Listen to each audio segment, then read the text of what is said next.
What's up mga idol, mga Lodi? Lodi Mars here.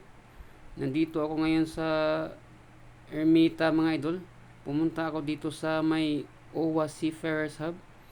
Yan mga idol, pag nandito kayo banda, lalo dito sa may Ermita, daan din kayo mga idol kung gusto nyong makatipid-tipid sa snacks or nagtitipid kayo katulad ko. Yan, daan kayo dito mga idol, walang bayad dito mga idol. Para sa atin to mga idol, tayo mga seaman mga idol, para sa atin to. Kailangan nandito is seaman's book or any ID mga idol, license ba or is ID, katibayan na seaman ka. Yan mga idol, napakaganda sa loob mga idol. Dito sa loob may mga pagkain na libre lang mga idol, want to sawa to. Yan, may sopas, may sutanghon, may lugaw. Yan yung mga naabutan ko dito mga idol.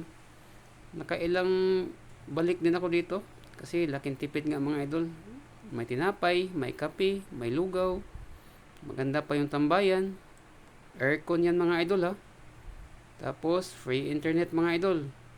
Yan mga idol, daan kayo dito mga idol, malapit to sa may Bright Maritime at saka sa may Magsaysay. Tanong nyo lang yung OWA Seafarers Hub. Yan mga idol, kita kita tayo dito mga idol.